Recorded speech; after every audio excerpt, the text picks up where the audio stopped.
honorable warriors that live on the path of the way of the warrior. Protect and serve the people and their emperor as well, and most of all the shogun. That's the way of the warrior. That's the code they must follow and honor to their life and even fight to a warrior death. That's who they are. Yes, we are rolling our dice on Ghost of Tsushima, as I hope I said it right, with, of course, Arcane check. Let's roll it out. Finally, I am doing this game, but of course, I want to say this is absolutely the truly great game of the year, which sucks that this is of course Last of Us Part 2 won the game of the year, but everyone kind of wants Ghost to win. So why is that? Well, let's just explore. And even of course, this is a massive hit game that is also original and so fresh as well, which is of course is made on what is basically the last generation of PlayStation 4 games. And yeah, so even of course a sold 5 million, even though it doesn't say much, but I heard is basically is becoming the fastest selling PlayStation 4 original ever with 5 million copies. And yet, even though this is so impressive stuff here. So why is I do this game? I just say I love this game. I do believe it is the true game of the year. And of course, most of all, I love Japan. Yeah, I kind of like culture of Japan. I am, I suppose you say, a Japanologist, which is an actual word and an actual thing, but I am a complete amateur, but I just love it. So even I always love Japanese games, on RPGs to where Legend of Zelda, all that crap that Nintendo and Sony made for original games, even Resident Evil.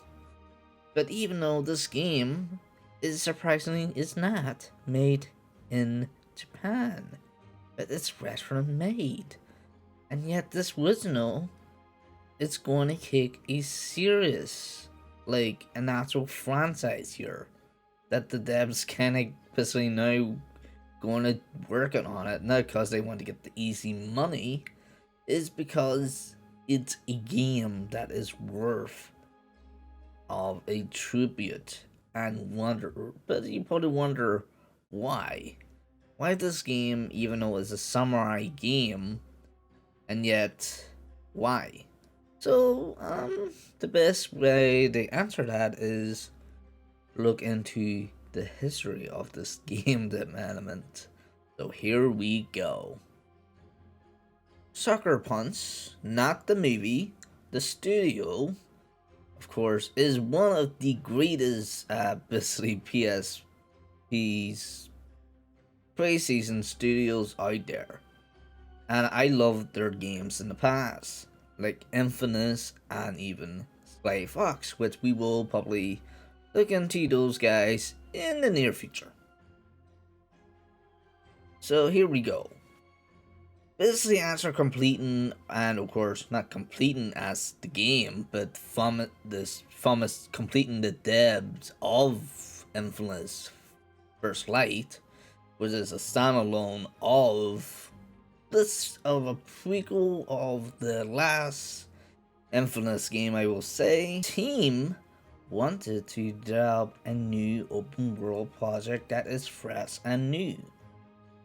And they also believe that choices that made by the players is important to the gameplay, the result of the game, which does not have any waypoint. And the players basically have complete freedom to explore this world.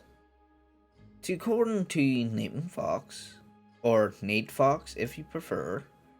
He basically is the game director and writer too. His team basically covers have numerous ideas for like creating a new open world game. And before they pick the fantasy idea of becoming a samurai, the early concepts was basically put on basically themes and settings that is none other than pirates and the Three Musketeers. So yeah, but they always keep going back to feudal Japan and telling the story of a samurai warrior. And they will later find a great idea, and that is none other than the historic account of the Mongolian invasion of Japan, which happened in 1274. So, yeah, we're gonna go a much deeper on the history here to understand how they make the concept of this game. So, we're going deeper on actual history here. In case you do not know about the Mongolian invasion of Japan, there was in fact two invasions. The game was mainly, of course, focused on the first invasion, and the most effective area of all of Japan is none other than Tsushima, which of course they lost most of their population in the island, which of course being killed by Mongolians, hunger, and even they basically killed themselves for basically saving themselves from being a slave for the Mongolians. So, pretty dark stuff to make in this concept, and yet we also learned this is actually, in fact, the very first conflict to use black powder outside of China. But let's go back to the devs. As they studied the history and learned what type of content they could make, but there's only one thing it's kind of sticking. Are you going to make a story that basically about basically an army of samurais basically lost the entire island, and even of course how to make a good story out of it? Nate Fox suggests the greatest way to get an idea is none other than watching movies, which of course the most famous movies he recommends is none other than samurai movies. But no, not The Last Samurai, even though it's great, it is not set in feudal Japan. But Nathan suggests these movies that is heavily influenced Western culture of movies and TV shows that is directed by none other than legendary director and basically in history. Sorry Steven Spielberg, sorry Albert Hitchcock. I'm talking about Akira Kurosawa. Yes, that guy is a goddamn legend. So let's do a little history of this guy. Akira Kurosawa is basically the greatest director in history, like I said. The guy directed Hidden Fortress that inspired Star Wars, The Seven Samurai that basically inspired The Magnificent Seven, and of course Yorobuzo, but I hope I said it right, was basically remade illegally into A Fistful of Dollars. Which of course, yeah, that's kind of intense for you for stealing basically a movie that have no legally rights to remake it. And of course, he done other ton of movies like Wasamoto and even Run, that which was his last masterpiece before he died. And after watching his movies and pitch an idea of how to make a story for this game, it's like you are playing Akira Kurosawa movies. And even that's how they failed while they make the game. And even with the demo came out, they basically paid a lot of tribute to him. Even with the demo that being sold in E3, which we all basically saw, but I don't know if you all even saw it. But once you see it, it's still fresh. The combat system looks going to be great. And even it's felt true on Akira Kurosawa style and even the way of the warrior of samurai stuff. So now we will go deep into the story, and oh boy, I love the story and even the game itself. Here we go. So the game basically started at, well, the very start of the Mongolian phase, and at the infinite speeds where that basically that kick off the war, and even of course basically brought same to Japanese defenders. So you're playing none other than Lord Jin Saragi, who is the head of the Saki clan, and the last of his clan, and nephew and warden of his dear uncle Lord Shimudo. As they basically prepare for war and battle with the Mongolians, they basically know little about them because in history, the Mongolians basically were like spice kings that raided over Europe. Obviously, before they invaded, and yet this kind of makes sense. And even more, as we see a legion of the Mongolian ships, it felt like we're busy watching an alien invasion. But it makes sense on the concept because the Mongolians are the aliens to the Japanese. But the Mongolians, of course, well studied on the Japanese people, like of course, like every aliens always do before they invade the world, and basically whatsoever. Basically, of course, one of those saying, learn your enemy before you strike. Jin Unko sent his best warrior of his 80 samurai army. It's not you. Of course, it's not definitely not Jin. Another guy to challenge to scare off the Mongolians to basically cheer up the men. And well, that's actually backfired because the leader of the Mongolian invasion is none other than Arcana Khan, who is the main villain of this game. And well, in the lore of the game, basically he is the grandson of General Khan himself. So what he does when he basically asked to duel, he basically of course spit wine at him and burn him to death. Which of course other samurais freak out over it and basically say that's kinda a dick move, but what do you expect? The Mongolians don't give a shit. So after of course an epic charge, which was an epic part of this opening game, all the samurais fought to the death. And even all of them killed apart from Jin and his uncle. Jin passed out, the Mongolians take his uncle, and later Jin wake up a few days later after he been passing out over his wound. Basically find out he been rescued by a thief named Yan, which I love this character. The reason she saved you because her brother is kidnapped by the Mongolians to be his slaves, and even of course he is in fact the best blacksmith in the island. And even of course he wants to leave the island with her brother to the mainlands. Jin wanted to save his uncle first, well, which of course didn't go well. And of course Kang just kicked his ass off the bridge. Jin of course basically filed vengeance that, and even he will return to save his uncle by basically gather the best folks he can gather. That is Yan the thief, her brother Ateki, who is basically the blacksmith, of course, and of course Lady Musua, who is basically another samurai warrior, but she's a woman, she's a lady, but have a really bad temper, but still make her awesome. And even of course she's on fencing because the people kill her, all her family, and yeah, she's the last of the clan. And even Master Archer Sensei Isiwahi, I hope I say it right, here's his name, and a comm artist Kinjin, and even most of all, the Roden Wasul, who happened to be Jen's old friend in the past. Hold on.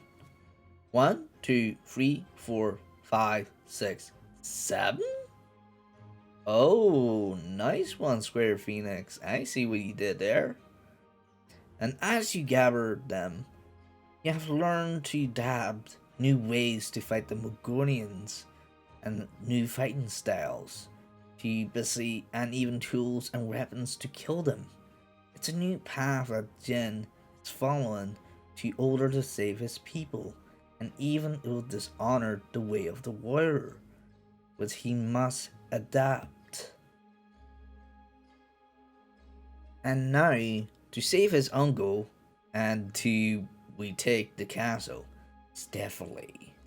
So yeah, this game does require stealth mostly. So don't worry if you want to go full badass samurai warrior, but stealth can be awarded if you do it good. And even worse, the system of it is also great, it makes sense.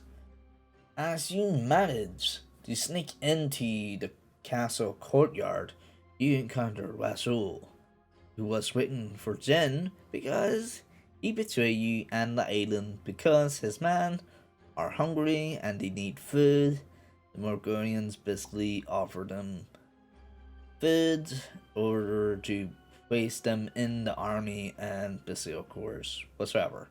Because, well, in the historic accuracy, the Morgonians stole all the food and keep it themselves because they know the people will ask for food to order to get them to join them. So yeah. So basically, after all this, an epic boss fight, Jin bit him and he ran away. And now you managed to save your uncle and basically learn that the Khan have me to another castle. And that's the end of Act 1. Act 2. After learning that the Mogonians have taken the castle, and Lord Shumo basically needs a bigger army to take it. As we have learned that Yen is actually in fact a part of a rival faction that basically the enemy of none other of Shumo and Sakai clan. After learning basically her people are basically being sieged by the Mongolians, Jin decided to save them in order to get them to join their side to fight as one. And of course, he did save them in a very epic moment of this game, which of course, as you see it, it is awesome.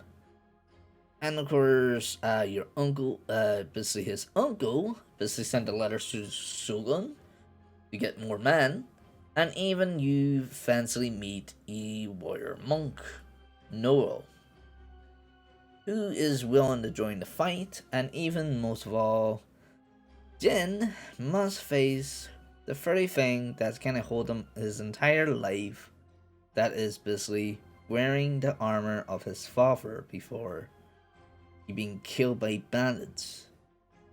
Of course, that was haunted Jin because he was scared.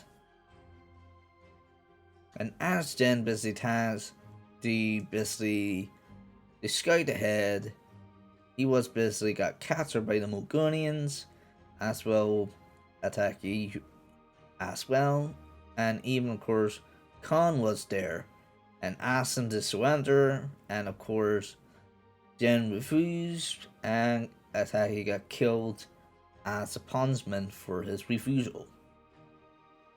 As you basically got the new army is ready, and even of course you might escape, you are of course basically lead a big massive battle, but of course you managed to take half of the castle, but of course the Mogonians blow up the bridge, and yet Jin decided to poison the Mogonians' food and their water, but his uncle disagreed the plan because it's not the way of the warrior, and he argued.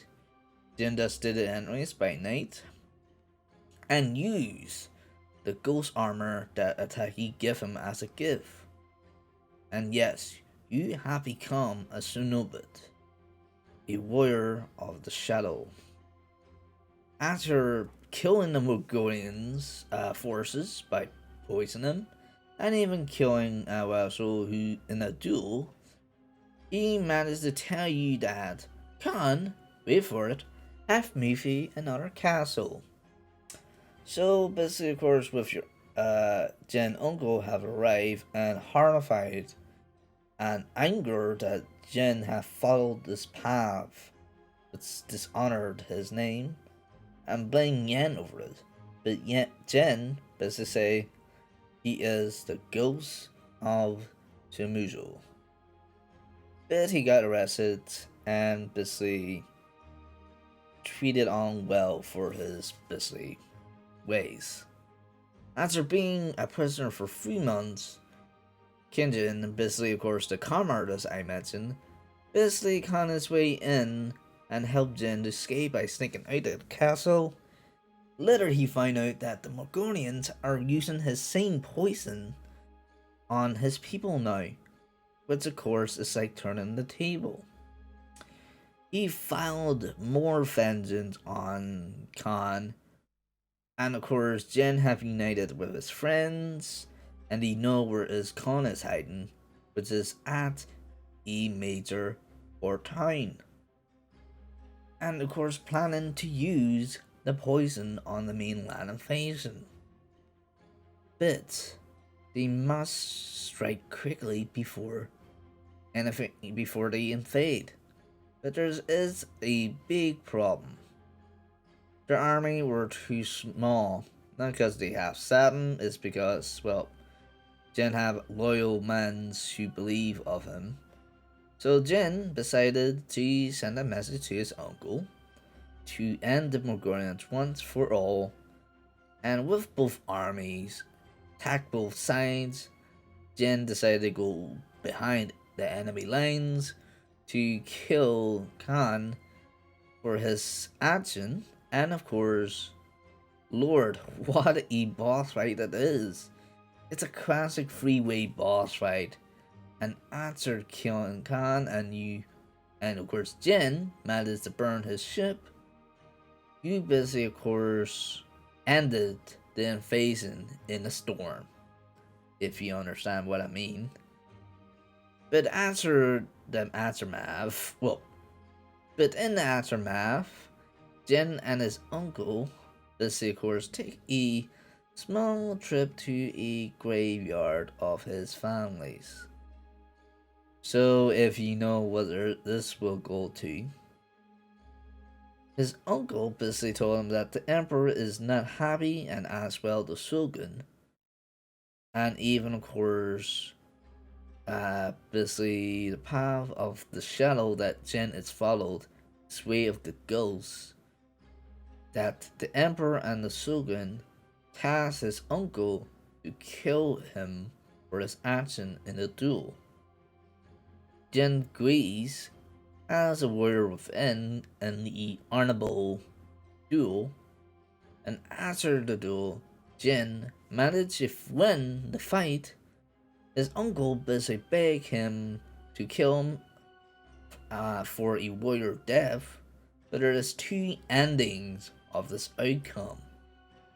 But I went for the good ending, and that's basically Jin spared his uncle, told him he can't not follow the way of the warrior in the new warfare that the Mongolians have brought to their lands, and even he will not kill his uncle because he is the last of his family, and even he is willing to lose his title as lord and his honor, and finally embrace the ghost as he is. And that's the end of the game. Wow, the game is absolutely amazing. Story, great gameplay, how interactive it is, and even how explorable it is. The outcome of this game is massively effective in Japan itself. Even the Fairy Island itself is doing a tourism about the Mongolian invasion because they love the game, not because it's great, but it's so the true moments that happened during the Mongolian invasion. But I will basically will probably end the talk all that now of history, but still it is important. But even of course most of all, the voice actors of the games are basically celebrating their heritage of being part Japanese, and even supporting Asian actors out there to embrace their heritage. And it is great, even most of it. And even of course, remember the Japanese director I on about, Akira Karawazi? Well, his family actually helped the studio to follow his path of story-wise.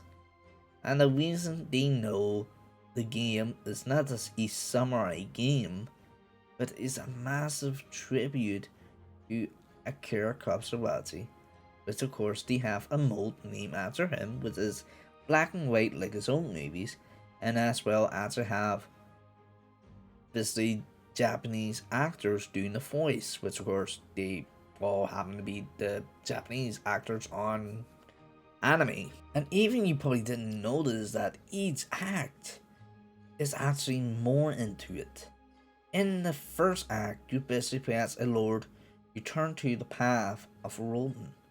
And even of course, in order to survive, he must be of course like a Roland do. Because Roland's of course maybe honorable men, but they also can do dirty tricks. And as he of course scavenge as he can like a Roland, and even of course trying to get the best he can to survive. And even in Act 2 you embrace the path of the samurai because you are serving the Lord and even to order to unite the people in one cause. And even now to the final act, you finally embrace a new path, a new warrior, the path of a Shunobit, or you commonly known as ninjas. No, not that ninja. This ninjas. Yeah, there he goes. And as you embrace the ghost, you become the true protector of the people and the worship Jen for saving their lives. The way of the ghost. And but even with this game is a cultural masterpiece.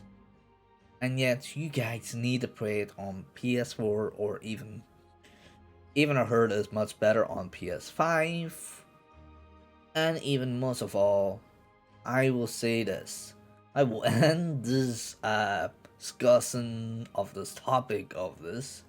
And now I will say this, and this is kind of a big end of the feature. That is, of course, I will make more arcane check in future, and it will be not just every month, but every 2 weeks.